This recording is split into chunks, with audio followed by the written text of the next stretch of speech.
be too deep. I think I'm dying here, man.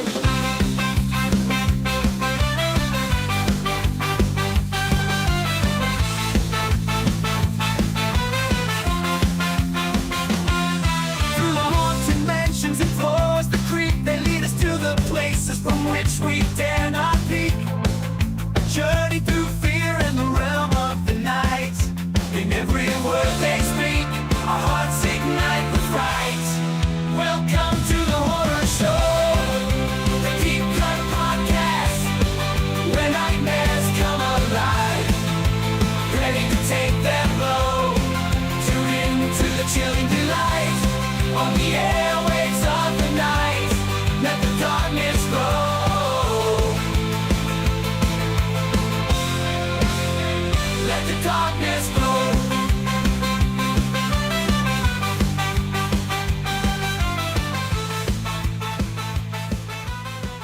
Aw, yeah! It's that time again for another bi-weekly podcast with your hosts, Rotten Roger DeMarco and...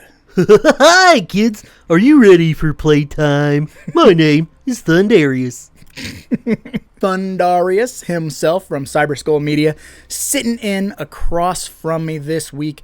Mr. Evil, out yet again. Thought I'd bring in another guest in the extended family of the content creators, podcasters, whatever we all are. We all make content and sit around and dream of buying cabins in the woods, you know? So felt appropriate bring you on and discuss one of my all-time favorite movies. I don't know how new you are to this movie, but I'm excited to hear about it. Yeah. Well, it'd been quite a few years since I'd seen it before we did this, and I'm dead already. How about that? Pop! Oh. Yeah, that thing ain't staying on. Nope. But, yeah, so it'd been a while since I'd seen it, and then you're like, let's do Killer Klowns, and I said, all right, sounds good. So, did some deep diving, rewatched it a few times, and Yeah. it's much more fun every time I watch it, and after learning a bunch of behind-the-scenes stuff, like, there's so much more you can appreciate about movies like this. Oh, yeah. Yeah, this is a staple, a video store staple, but just more so for me, like a childhood staple. You know, growing up on this movie, and like my son and I were talking off air, obviously, the other day, and we were just kind of talking about how like the clown designs are kind of a benchmark. You know, you look at it, and I don't know that newer audience would like appreciate it as much, but like how good those heads move and the way they look and everything, they kind of like spoil you for like what can be done on a shoestring budget. Right. Yeah. But that's right, we're talking Killer Klowns from Outer Space. So we'll rewind for half a second. And if you want to give the good folks out there in internet land a brief plot synopsis, and then we'll just keep on keeping on.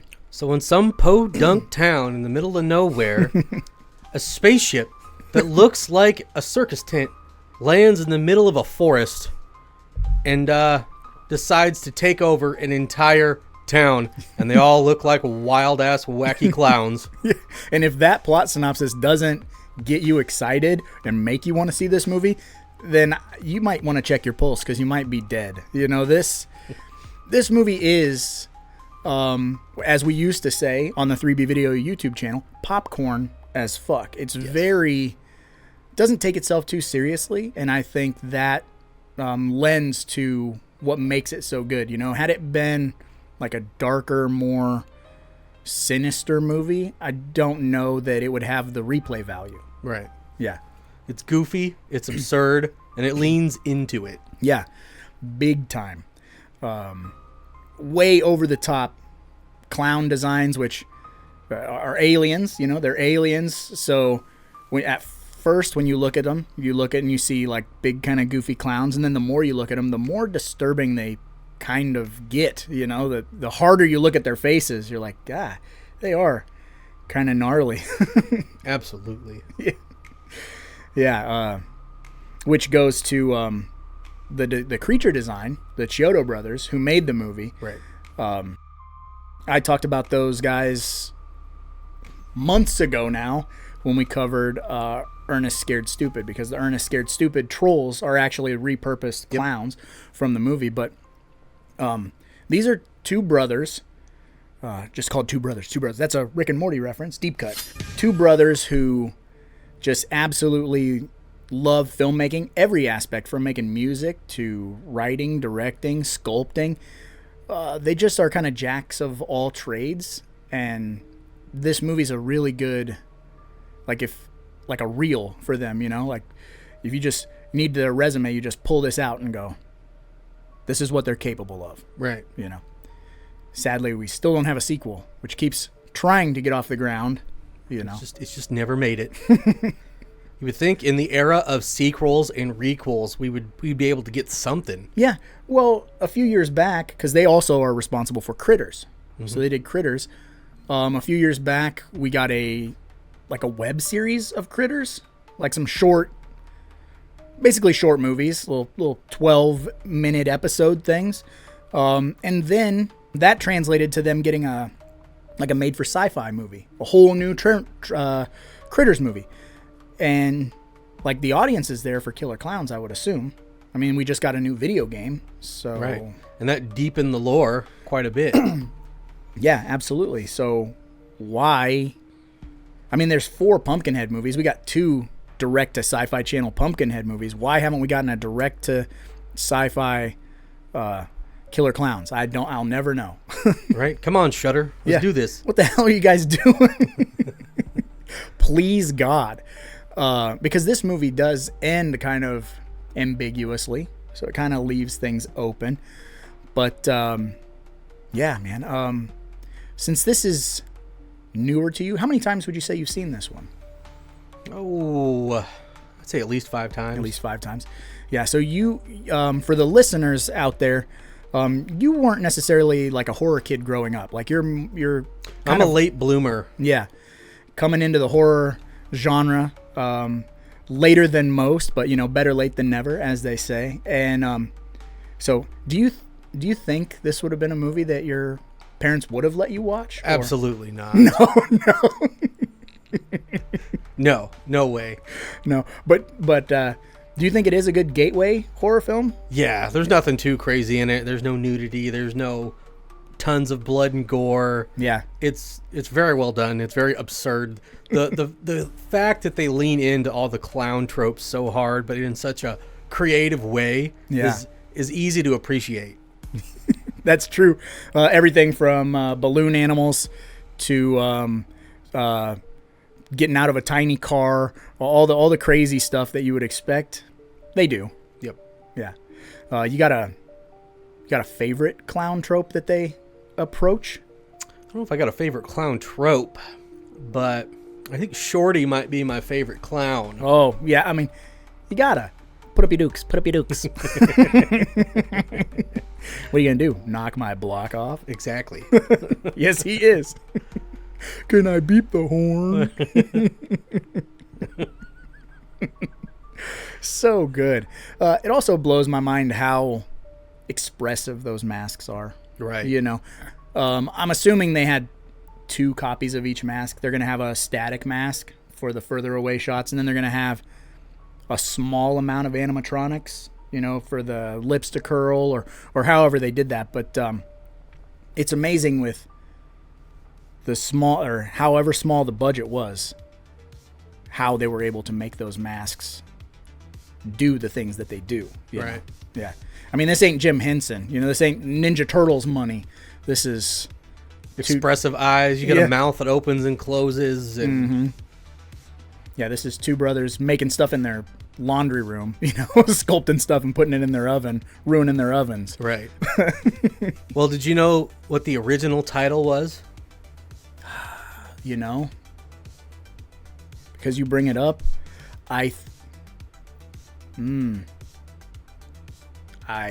did know at a one point, because we did cover this on the 3B video channel, but it is escaping me.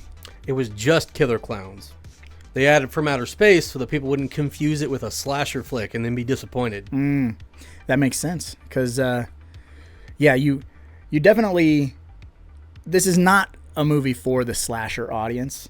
I mean, it tiptoes, it's close, but like I said, this is a gateway movie, so I think this would really disappoint your Friday the 13th audience, maybe. Right. You know?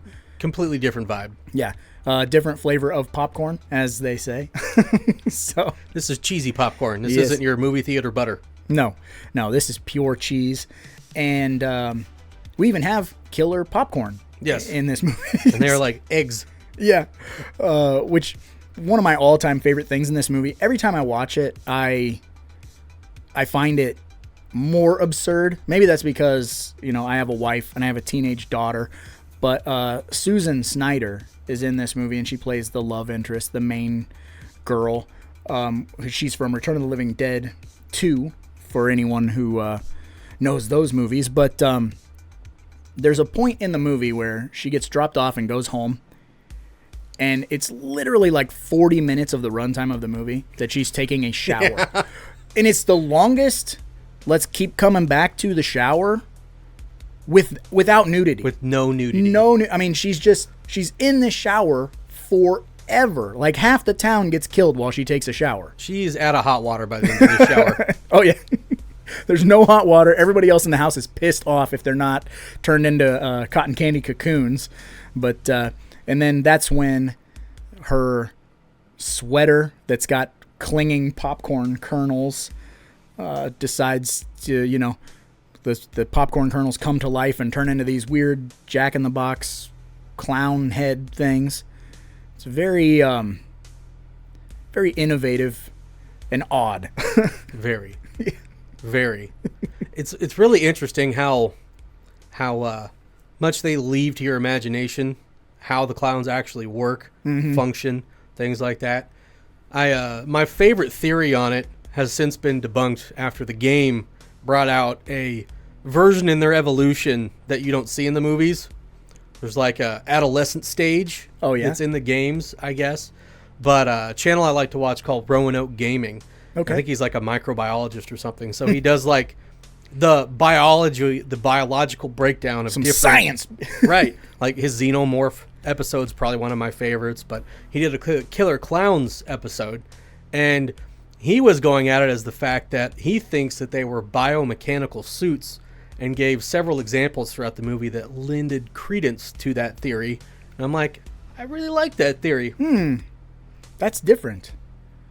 So, like, they're something smaller inside piloting it, essentially? Yeah, kind of like the ones that pop out of the hamper.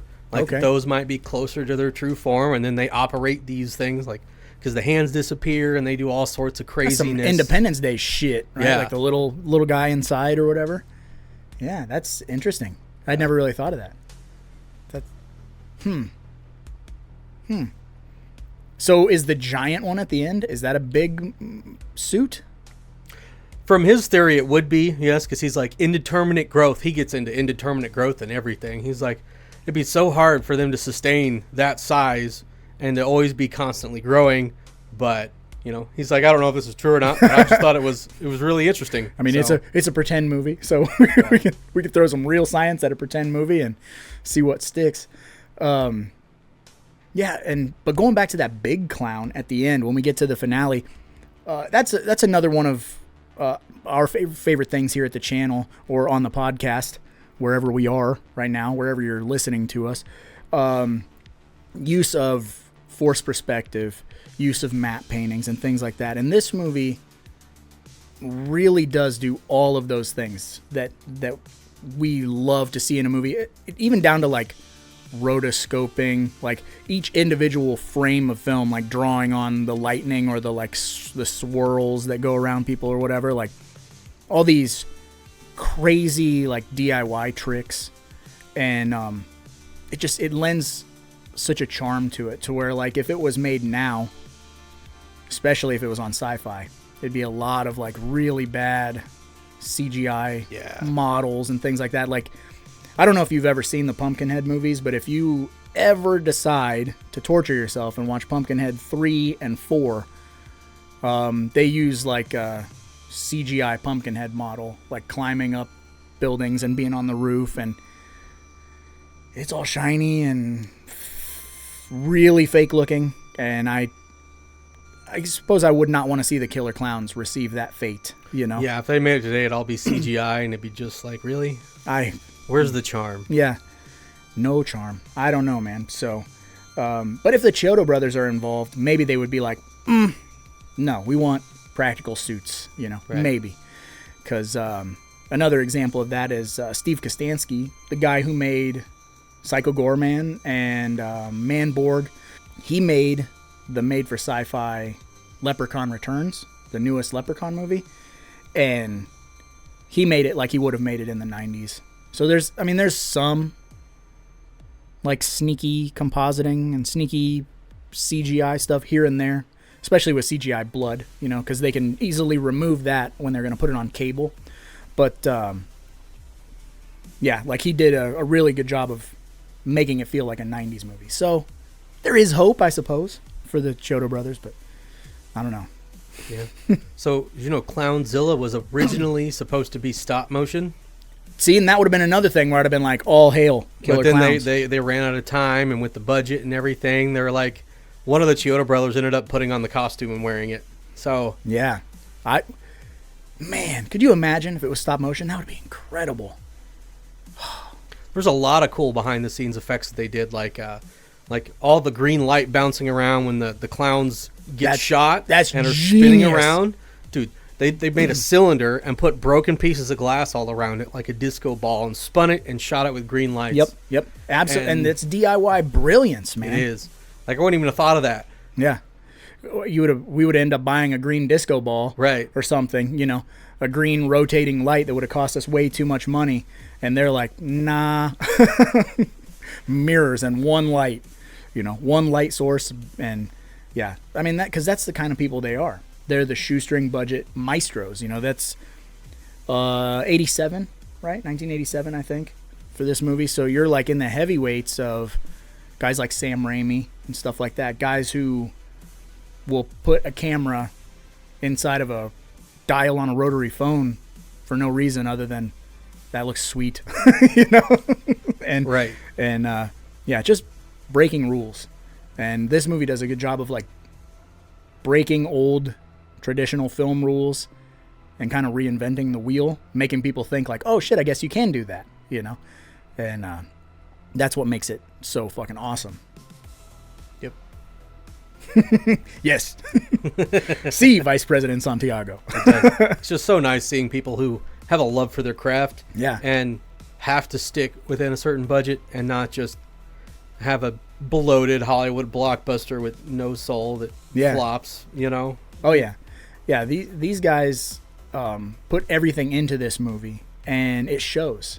And it's another one of those movies where, like, when you watch the behind the scenes, if you can find, because some of it's scarce, it's hard to find some of the behind the scenes stuff, but everyone looks like they're having a blast. And that's like a telltale sign that the movie has heart. If it's like 40 PAs walking around and they're all mad and whatever, and it just seems like a machine churning out a movie, chances are it doesn't have heart or soul, and you won't rewatch it a million times. But a movie like this where everybody was having a blast, you're like, it shows. It bleeds through the celluloid, if you will. Right.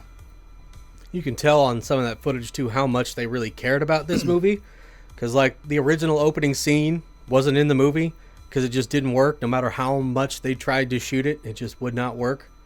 So they had to change things up. The original opening scene, is it on the planet or in their spaceship? I can't remember. No, there was a girlfriend and boyfriend making out, getting into an argument, and I guess there was supposed to be a kill scene or something. And I think it's the same guy that, like, later on in the movie, when the clown floats up next to him in the invisible car. Oh, geez. That same guy. God. Yeah. Nice. Because he was like, our concept came from, what if you were driving down the road in the middle of the night and you looked over and there was a clown staring at you? Yeah. Dude, well, and again, that, like, on paper, terrifying. On camera, hilarious. Yes. Right? And that's another thing going back to, like, Sam Raimi, because Sam Raimi's script for Evil Dead 2, terrifying. And the K&B guys talk about that on some of the behind-the-scenes stuff with Evil Dead 2. Like, man, reading this script and, like, looking at these effects breakdowns and all the stuff, the girlfriend with the severed head with a chainsaw trying to kill Ash and all this stuff. It's scary. And then we film it, and it's like a torso on a broomstick, and they're just, like, beating the crap out of Bruce Campbell with it, and like, you know, so like it's worded one way, but it's executed another way, and it kind of lends to the camp and lends to, again, the heart, you know. So that, because you could film that clown floating next to that car a million different ways, and you could probably achieve like a truly like nightmare-inducing sequence. But I'm glad we got what we got. Right. You know, right. It works so well. Yeah. Which still blows my mind. That's another like genius, you know. You're sitting on like a harness attached to the car that's like blacked out, and I couldn't tell you how many times I've seen this movie, and a lot of those things that you know are there and you're looking for, you can't see. Yeah. Like, I don't know how you guys did that so well. There's a lot of cool editing tricks they do that are just really simple, that it's like, oh, well, that makes sense now that I see how they did it behind the scenes. You Right. know? It's like standing behind a magician while they're doing stuff for the people in front of them. Right. Yeah. You're like, oh, duh. Yeah. Yep. But that's what this movie is, man. It's just magic trick after magic trick to trick the audience into thinking that there's a bigger budget than there really is. So, fishing line and broken shards of mirror, all that good stuff. Yeah. Like you got that clown face on. I look over, I'm just like, there's a clown staring at me. Hi. Clownzilla is really cool. Yeah. The whole design, like a lot of the actual storyboarding and stuff like that, the sketches are really cool. Yeah. So, like, very original design concepts. I'm surprised haven't been completely replicated constantly in Hollywood by now. Yeah. Because, once you have something that's captivating or successful, everyone rips it off constantly until there's no blood left to squeeze out of it. And, luckily, Killer Klowns kind of stands on its own. All the characters in the movie are based on real-life people, and all their names are real. Mike Tobacco is a real person. The Terenzi brothers, real people. Nice. And like they really had a ice cream truck.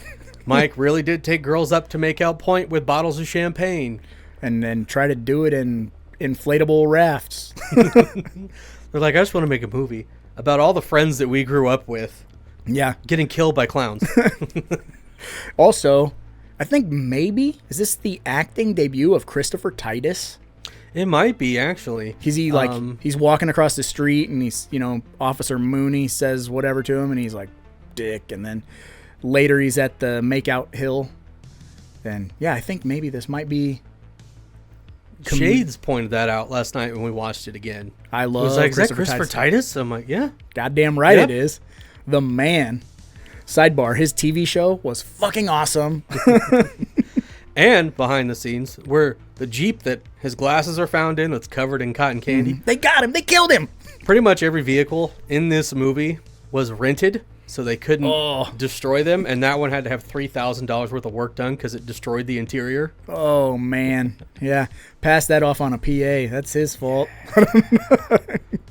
Pretty rough. It was like the Jackass when they rent the car and then they destroy it and take it back. That was like that. You got the insurance, right? You got to pay for that. No. No, I don't.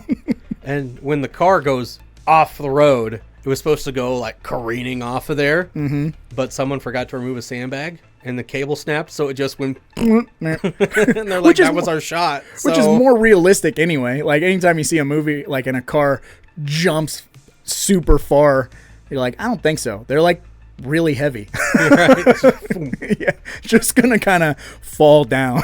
They were just like so bummed. Yeah. Like that was this one shot that we had been picturing, and then it does that. Anything that can go wrong on a film set will go wrong, folks. It's true. So I brought him up, Officer Mooney, who is our resident stick in the mud throughout this entire movie. Such a dick. And he doesn't believe in, like, believing people, and he's a cop. I don't like his whole deal. He's just like such a prick. And 400 people from the town call him and tell him that there are killer clowns. And this motherfucker is convinced that the entire town is playing a prank on him. Ah, clowns, huh? Who put you up to this? Old Joe or whatever? It's like, what the fuck are you talking about, man? Like, just look out the window. Don't police stations have, like, windows? I don't... So yeah, the whole town is gonna prank me. That's how important I am. Yeah. Well, and they're like the killer clowns also have like those big like vacuum things when they do the parade. You know, they're like sucking people up and turning them into cocoons or whatever. And it's like he couldn't see any of that or hear any of that ever. I don't. Nope, just sitting inside the precinct, smoking a ignoring cigar. everyone. Just fucking hanging out. Hey, the chief is gone for the weekend, so... Yeah. Putting in that hard police work by, like, getting angry at every phone call. Send out the one frosted tip blonde cop. You go take a look at that. I'm going to hang out. Old Dave. Deputy Dave.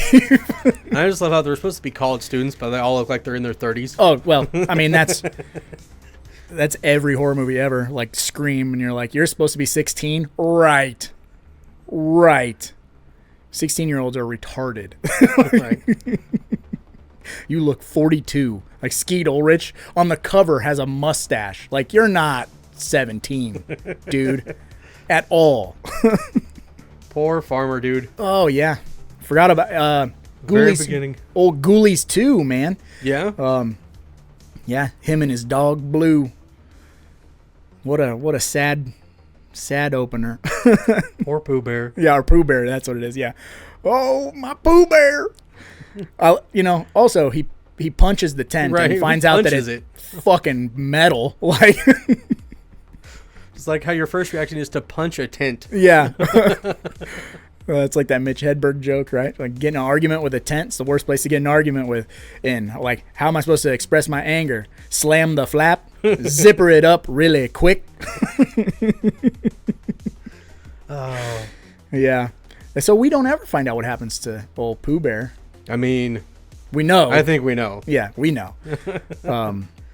Just, you wander out into the forest in the middle of the night thinking it's a comet, and there's a giant circus tent, and your first thought is, oh, maybe I can get some free tickets. Yeah. Like, not, why is there a circus in the middle of a forest? In the middle of the night, or I mean, late evening, you know. And no cops check it out. Like, not until they're prompted to check it out. But everybody on that makeout hill saw the meteor or whatever come crashing down. And it was so close that they're like, we can walk over there and check it out. Like, but no cops check it out. Everyone could have seen it. There's only two cops on duty. They're busy. Yeah. One's inside smoking a cigar or he's arresting college kids for walking and being, are they gay? Is it a gay couple? I've always They were felt just like drinking a bottle of wine. having So it was a beautiful night. public intoxication. I just assume, maybe based on the dialogue and the heavy makeup and stuff that they're wearing, I just assumed that they were a couple. And I just thought that this cop was such a fucking piece of shit that he's like arresting them for being gay on a Friday night. Dave was like, oh, you got a thing for these little boys? Yeah. Lock them up. Put them in separate cells. God knows what they'll be doing in the dark. No, like, I mean, I just assumed that he was arresting them for being gay. I've always assumed that. So I don't know. Maybe it was just because they were the public intox. That makes more sense. Because otherwise, boy, he'd be a real piece of shit. Not in my town. Then you show up and let's go inside as a couple. Let's just go inside. And I like how they made Mike almost the dumb blonde in this movie. Kind of reversed roles a little bit. Yeah. It's like, oh, it's a cotton candy factory. This is where they hang them up to dry. I'm like, I know how cotton candy's made. That's not how this works. Yeah. That's not how this works. It doesn't need to dry. It fucking spins out dry. If you get cotton candy wet, it goes away. You ever seen that heartbreaking video of that raccoon washing his cotton candy? He's just like, oh. I'm going to put that in here because it's heartbreaking. He just wants to eat the cotton candy, you motherfucker. And how annoying would the doors be in that spaceship? Living there? You got to stand in and then wait for it to spin around? Like, just open. You know what they look like like a dryer filter. You know how like it's that like round and ridgy. I guarantee they just went to their local hardware store and they bought like the cheapest shit and they built all that stuff. But for some reason, totally works. But yes, it would be super annoying. And they're like, spin me around and then like, does the door open behind you? It opens behind you, right? So you get in, it spins around and then opens the room. It's like, it's not just step in, turn around, and then it spins you. Yeah. It's very like disorienting. right. I'd get lost like 10 feet inside that spaceship for sure. And I open that door and it's just a chasm. Matte painting. Gorgeous, gorgeous matte paintings. Extending the set, which, yeah, from the outside, it's a pretty normal sized circus tent. And then you go inside there and that like seems like it goes all the way to fucking hell. Like it goes, yeah. Because when they pull up and you see how deep it actually is. So when Dave and Mike get out there and Mike's like, oh, it's just a big hole. You know how deep that hole has to be? That thing is massive. Yeah. Like, it'd be like you fall in, you're dead, and you're not concerned that this giant hole to the abyss is just out there. Yeah, it's going to take quite a bit to fill that up. That'll just make it a pond at this point. Yeah. I think it would take forever to fill it up with water, Yeah. too. I mean, it's like the hole in Bill and Ted's Bogus Journey when they're like falling to hell. Like, you want to play 20 questions? They just keep falling and falling and falling. Like, you would have to throw a rock and then listen. Because, yeah, I mean, it goes forever. It's a missile silo. Yeah. It goes to the other side of the earth. You just jump and then you're like, whoa, whoa, whoa, whoa, whoa. Different gravity. Just tears you in half. Prior to recording this, did you go see Romulus? Alien Romulus yet? I have not. I have not gotten to see it. Oh, yet. well, I don't want to spoil anything then. So, we saw Romulus. And so I was curious about, without spoiling anything for Romulus, it kind of has to usher you into Prometheus. So the last like 20, 30 minutes of the movie are kind of setting up Prometheus. And it just makes me think about this movie a little bit. Like, these clowns, these aliens, did they always look like this? Were they always clowns? Or do they, like, you know how aliens abduct people, air quotes, supposedly like abduct people and then like probe them and whatever. Would they have perhaps like abducted a clown and then mated with a clown and then created an offspring? Like, did they look different? Is this a evolutionary thing? Well, because I find it interesting when they sneak in there near the end and they're walking in the room with those big cutouts of monsters. It looks like the clowns, but like almost as dinosaurs or these other creatures. And I'm like, is that really what they look like? Like, It could be. Like, I almost thought that they landed and then saw the ice cream truck and were like, oh, so that's what we need to look like. Yeah. But, you know, everything lends itself to them being clowns with the way they do everything. But it really is interesting. Like, is that always how they've looked? Or have they been coming to Earth for so long that that's just the persona that they've adopted so that they can let our guard down so that they can get closer? Yeah, because also, sidebar, as far as letting our guard down, everybody is extremely like nonchalant whenever they encounter one of these clowns, especially children. Children's guards are like way down and like no fear of danger whatsoever. Yeah, come on over here. Which also makes me think of like It Chapter 2, you know, underneath the bleachers with the girl with the birthmark or whatever. Like, come on, I'll blow that little birthmark right off your face or whatever. Like, everybody is super trusting. But again, like I said at the beginning, like, when you first look at them, you take them at face value, like, oh, it's a clown. But then the longer you look at them, like, the more like twisted and like, you know, all these weird crevices and sharp teeth and stuff you start to pick up on. So I just think that everybody is extremely naive in this movie. Like, oh, the pizza's here. oh, you bought me flowers. Oh, like, come on outside of the burger joint while your parents aren't paying attention to you, which shame on those fucking parents. But Look at this shadow puppet show that's not physically possible. which is amazing, though.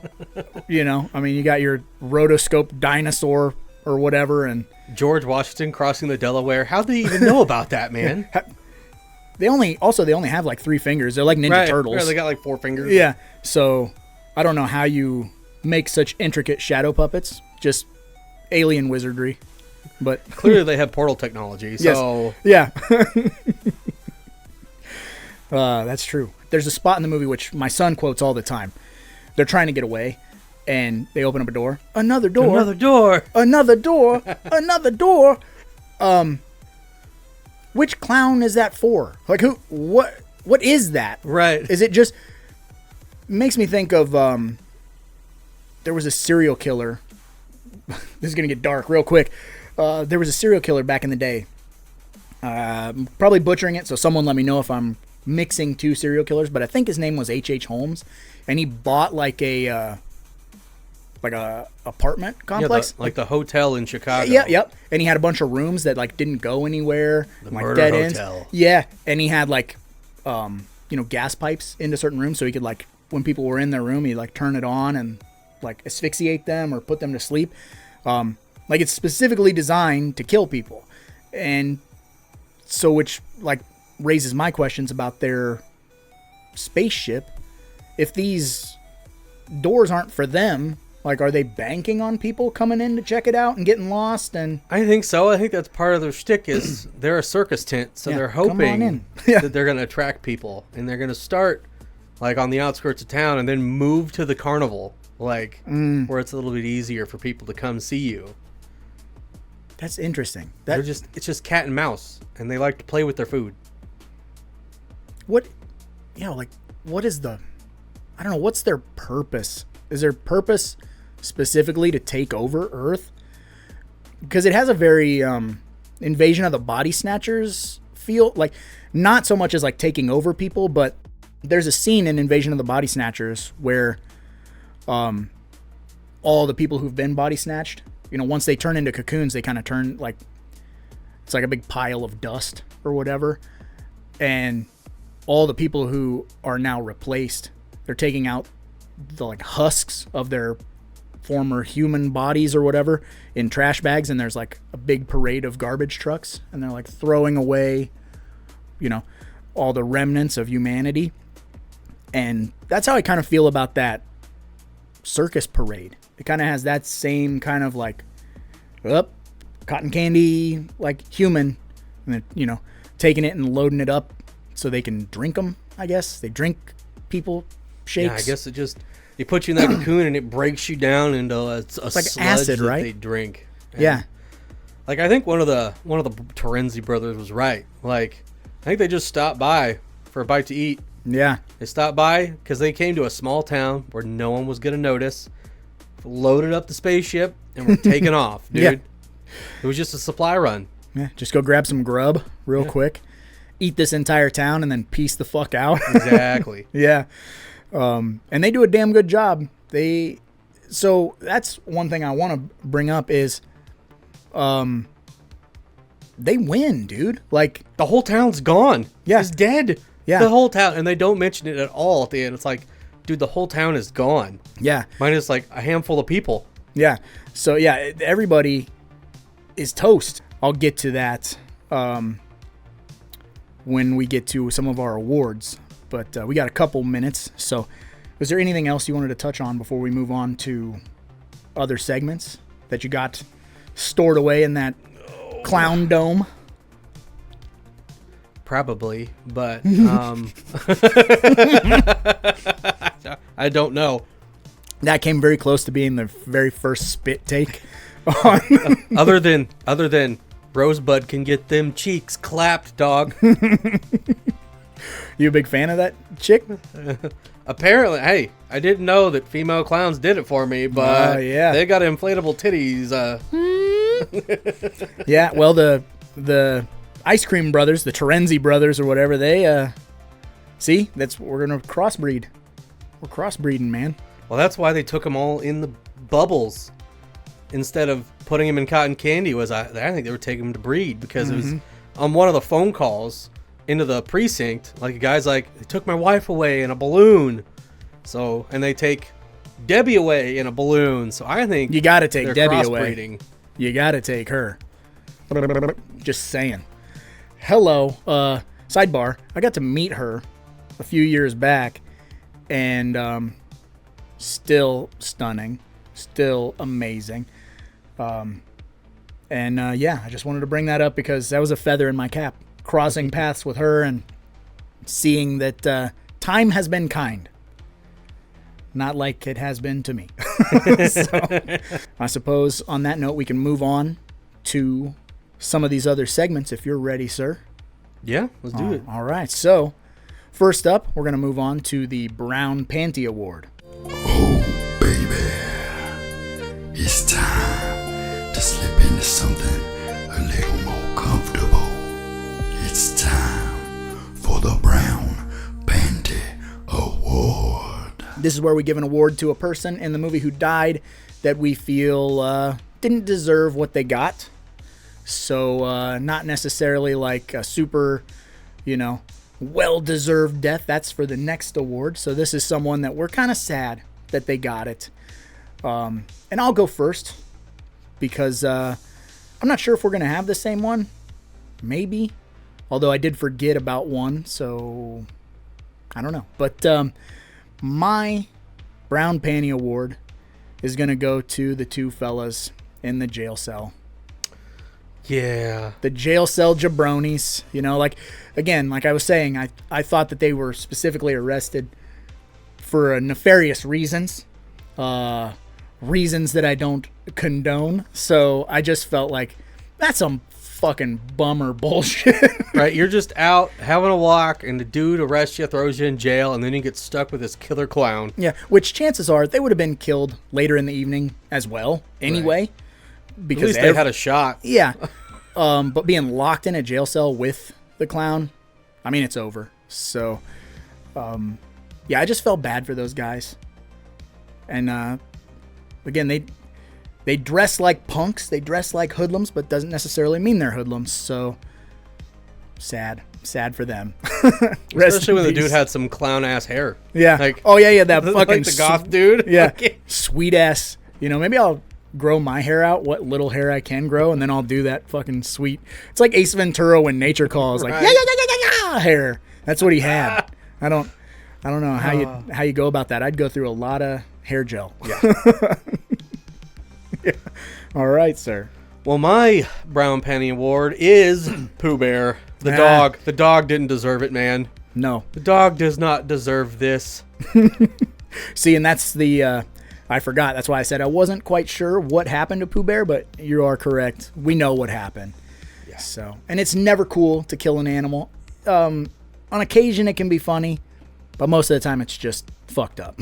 So don't do it. Don't be killing animals in our movies, man. Right? Yeah. We only get them for X amount of years anyway. We want to enjoy them. And I guess on set, every time that he went to walk off, like the dog would always walk the wrong direction. So they had to keep trying to get the take because the dog kept going the wrong way. Don't work with kids or animals. They're dumb as fuck. And when he leaves, if you look in the door, you can see one of the crew members. Nice. Totally on accident getting caught on camera? Yep. Nice. Rest in peace, Pooh Bear, and our resident jailbird winos. They're not even winos because they're not drunks. They just wanted a glass of wine or a bottle of wine. It's a nice evening. Yeah. Just felt like sipping some wine in this podunk ass town square, I guess. I don't know. But on that note, we'll move on to the next segment, which is our perfect execution. You're gonna die, clown! Perfect. Now, this award is going to go to some people that get it kind of nasty, kind of violent, whatever death that you think is the best for you. And I will let you go first since I went first on the last one. So. I don't know. We might have the same one for this, but we'll see. Okay. I think Officer Mooney has the best death in the whole thing. Oh, yeah. His is amazing. I don't have that one, though, but his death is fucking well, because he's a piece of shit, right? Right. So whenever you have that character, because that's a standard horror movie thing, give us one guy who just sucks so bad that the payoff is worth it. And his is definitely worth it. And he's like, "You'll never make a dummy out of me." And I was like, "Shades, that's foreshadowing." Mm-hmm. He's a dummy. It's very creative, especially since most deaths are just people in the cocoons. Mm-hmm. Like, he's actually using him as a human puppet. The effect on his voice, too, even as campy and as silly as this movie is, that scene, still pretty... It's creepy. It's very creepy. It's got like a weird, like, ominous tone to the music. It's not like a bombastic sound score or anything, but just the way he's moving, and like they use the blood dripping out of his mouth to be like the ventriloquist lines. Very creative. Oh, it's good. It's very good. My perfect execution is maybe controversial. I don't know, because I've always felt this way, so I'm going to see how you feel, and then anyone in the audience, let us know in the comments how you feel. My perfect execution goes to Mike, Debbie, and Dave. Because at the very, very end of the movie, we end with them getting hit with the cream pies. They're acid. I actually never thought about that. They're dead. They're dead. If that is from the Klowns, they are dead. It's over. Yeah, it's not like when I watch it, I'm always like, oh, that was fun. Like, as soon as they get hit and then music comes in. Right, it's goofy. I'm like, yeah. And then, like, grown-up me goes, but that melted that security guard. So all three of them are fucking dead. It's not like normal ice cream. The whole town's dead. So, like, they killed the clowns. They blew it up or whatever. But the clowns still won. It makes me wonder if that's a sneaky thing that the brothers put in, because originally Dave was supposed to die. Apparently the Terenzi brothers were always supposed to live for some reason, even though it makes Comic zero relief, sense. baby. It makes no sense. But Dave was supposed to die, and in early screenings, the audience thought it was too much of a bummer that Dave died. And so they had Dave live because of that, even though they fought against it and didn't want that. They wanted it to be more realistic of an ending. So them making them die because of acid cream pies... Yeah. Gotcha, bitches. It's a way to get one over on people, I think, because I never thought about that. Yeah, I've always kind of thought that, and I like always felt it was sneaky, like it seems upbeat and funny, like, oh man, they got ice cream on them, but it ain't ice cream, it's clearly all the same stuff that they threw all over that security guard, because it's goopy. Like, yeah, they're if they don't die, like, their fucking skulls are exposed, and they're like, They're done. They're This toast. fucking sucks. they look like Gary Oldman and Hannibal, like, peel his face off, and he's all fucked up. But Interesting. yeah, very different, right? But going back to just the deaths in this movie, like you said, Officer Mooney, his is the scariest one, right? And essentially the entire town dies. But it's one of those movies you watch and you don't ever, like, I don't want to say feel the impact of the kills, because you do, but, like, they're so lighthearted that it isn't like oh, Jesus Christ, that's it, like, oh, that guy got his face chopped in half or whatever. Like, the deaths don't feel as final because they feel very slapsticky. And you're not as attached to most of the characters that you see. They're just random townsfolk. Yep. Like, old town folk, cannon fodder. the puppet guy deserved to die. Who thinks that's funny in the middle of the night? Apparently in the TV edit, it's different. He, like, throws a bag of popcorn, and then it gets thrown back at him. And so that's why he walks up there and sees the puppet show. Otherwise, it's really weird that he's just hanging out In a park by at night. Maybe he's I'm not going to say the word, but, why are you coming to a puppet show? You're a bad person, probably. You might be a weird one. It's like, I don't know how you thought this was so funny. He's looking around for the kids, and there's no kids. Right. He's just waiting for an unsuspecting kid. And the clown stands up, and he's much bigger than the whole display. And I'm like, that's great. That's great. It's so good. It's so good. But I suppose we can move on to our next segment, which is going to be our How to Survive. We're going to take a look at the horror movie survival guide written by Walter Paisley himself and give you one survival tip on how to survive killer clowns from outer space.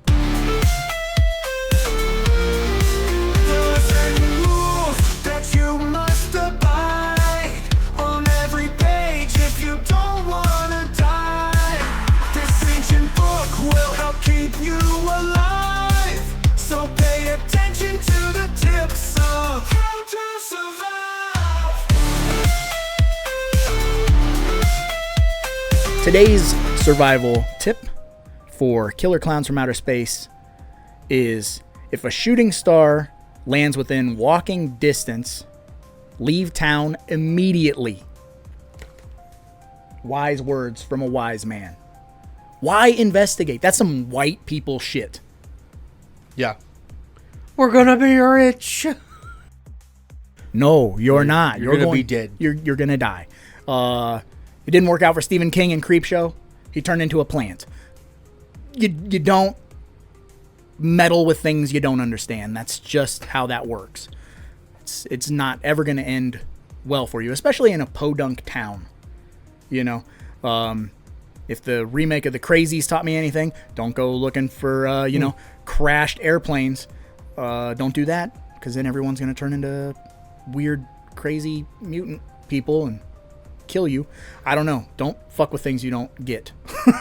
And it's I think it leans credence to them just stopping by for a snack, because they could easily take over the world. Yeah. Because, they can puppet. They could puppet the president, and you'd never know, There's so many things that they could do to take over and actually invade. I just don't think they care as much about that. They're just hungry. That's interesting. That's some faculty shit. Like, if you were going to take over the world, would you crash the White House Independence Day style, or would you sneak in the back door? But yeah, I think they're probably just stopping by for some grub. That's pretty... I never really thought of that until you actually, said it, and then I'm like, yeah, they don't give a fuck. Some little town of, 140, with 2 cops. Right. I literally grew up in that town. Right. Yeah, it's like if they landed here. Yeah, everybody's dead. Yeah. We're all fucking dead. We don't I go to check the mail. It's like Shaun of the Dead, when he goes to the shop after the zombie apocalypse broke out. I'm not even paying attention. There's fucking cotton candy cocoons everywhere. Yep. That's exactly how it would be. Oh, holy shit. But I suppose we can move on to the next segment, which is a little thing we like to do called the tie-in. It's time for the tie-in! So many movies, so little time. You better pick yours before I pick mine. So watch a double feature. All monsters and creatures. It's a double feature. Oh,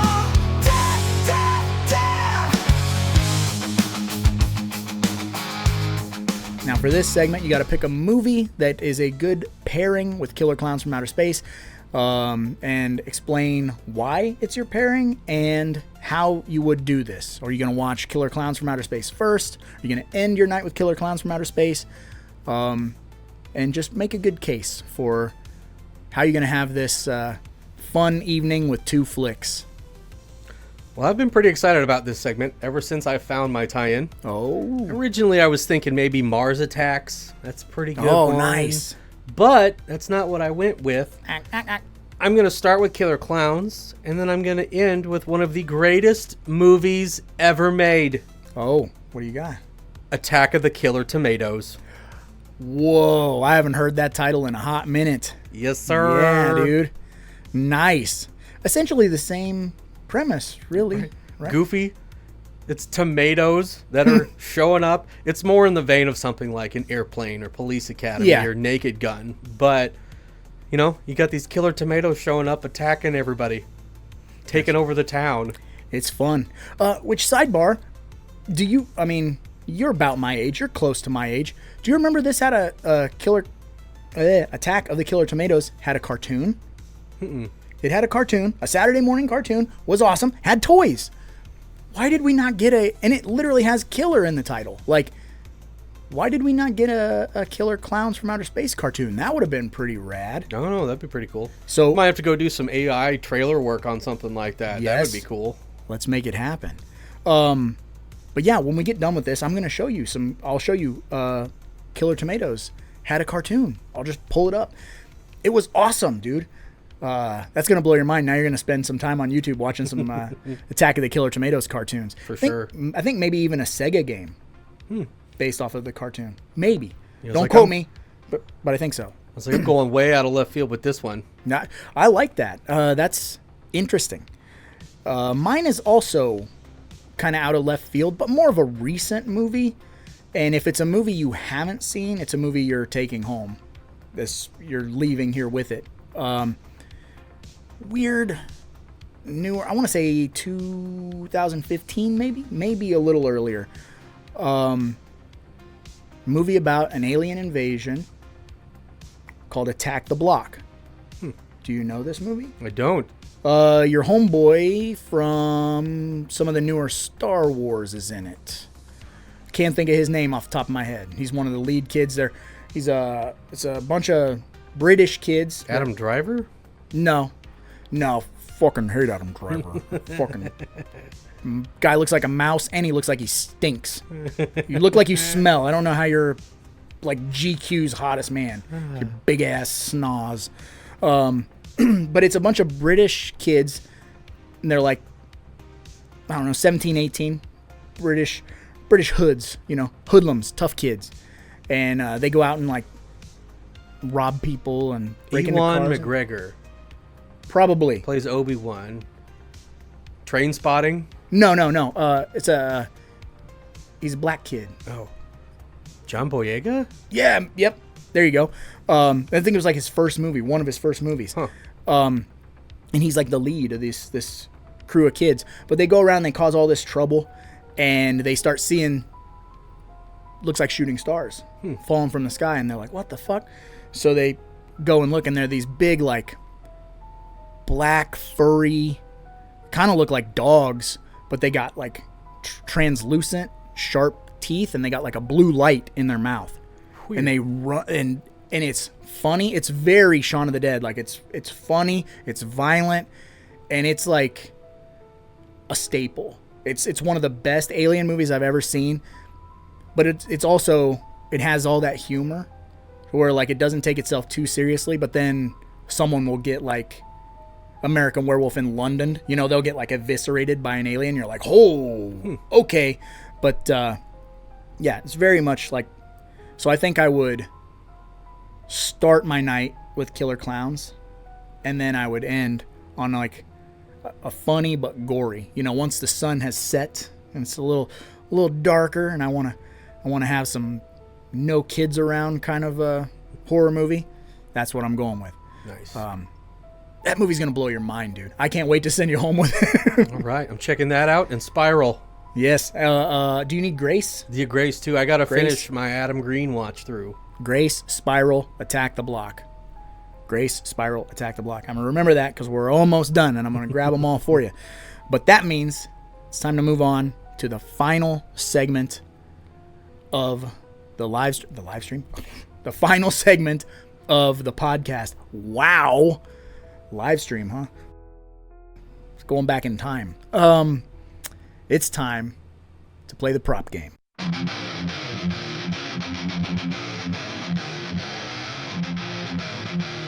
It's time to play the game!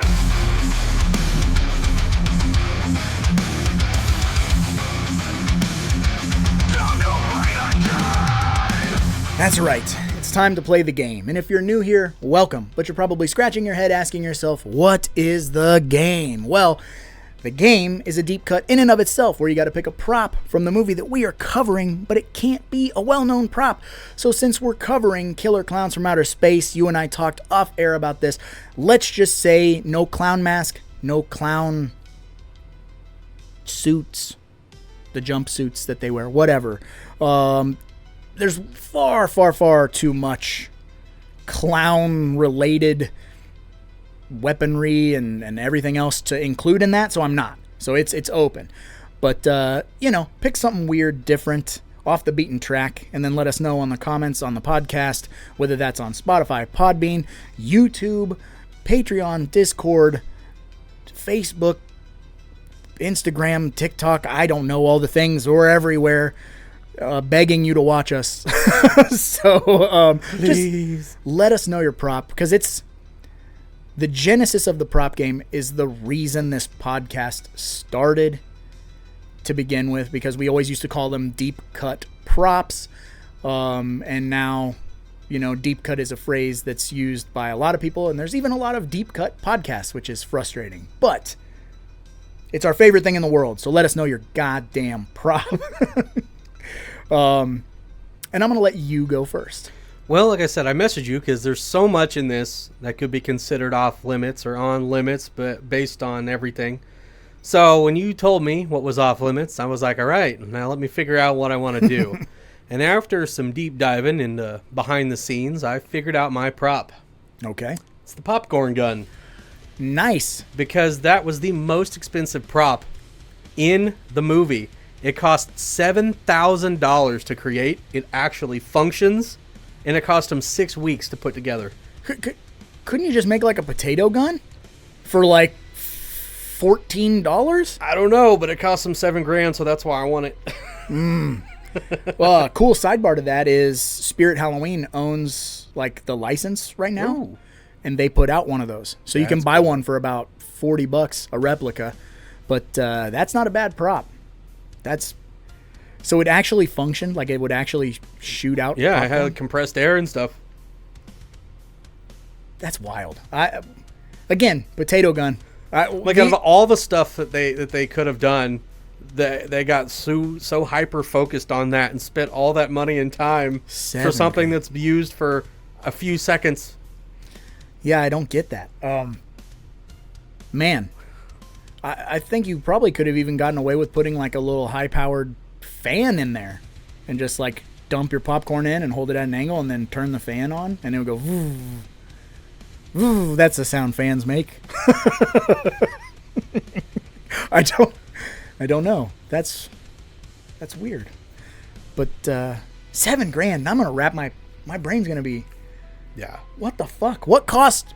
What was so expensive? I don't know. Trigger mechanism? Triggers. Designing it, making it work, and looking the way that it did. All right. Chiodo Brothers, you gotta figure out your money situation a little better. Come on, dog. Mine is way more simple than that. The prop I'm gonna go with, probably, again, it's the creepiest sequence in the movie, is the death of Officer Mooney and all the things that ensue around that sequence. And I always thought this was weird, and now that I have it on Blu-ray, like that super special edition Blu-ray, I can really see the imperfections with this. But when I was a kid, it freaked me out. There's a bunch of footprints. They start on the ground and then they go up on the wall and all the way up on the ceiling. In 4K and on Blu-ray, you can see like edges peeling up, that they're just like felt, or they're just like stickers that have been stuck to the wall, or even construction paper that's starting to curl because it's humid or whatever. But I've always liked those. I've always thought that was kind of creepy, like follow them and then they start going up the wall. So I just want wall footprints. They're probably made out of fucking construction paper, but give them. There was like, I think they were like all like red and orange, and there's like one blue one on the wall, just randomly. Yep. He just came in there hopping on one foot. Yeah, man. So let us know your prop in any of the ways, any of the places. I suppose we should probably eat a piece of cotton candy before we wrap it up, just because, right? Because it's been sitting here and we didn't eat any. And I feel bad not eating cotton candy. I'm going to feel bad eating it, too. I'm going to get a big old lump because it's Saturday. I don't know what that has to do with it. But, all right, cheers, sir. Cheers. That's actually really good. All right, pretty good. I don't want to ASMR anybody, but Pretty good cotton candy. it's like the insulation falling from the ceiling. but it's delicious. It makes me feel like a kid. But on that note, Tastes just like Pooh Bear. oh, womp womp womp. Rest in peace, sir. But I suppose we should probably get going, because after all, there's a lot of movies out there, and somebody's got to watch them. So Right. why not us? Right? Right. Right. Thank you for listening to the Deep Cut Podcast. There's a new episode every 2 weeks. Fun. You can find it on Spotify and all major podcast apps. Don't forget to let us know your topic. Every 2 weeks, there's a new episode. So rate us and subscribe to the Deep Cut Podcast. There's a new episode every 2 weeks. Fun, yeah. You can find it on Spotify and all major podcast apps. Don't forget to let us know your topic. Every 2 weeks, there's a new episode. So rate us and subscribe to the Deep Cut Pod, to the Deep Cut Pod.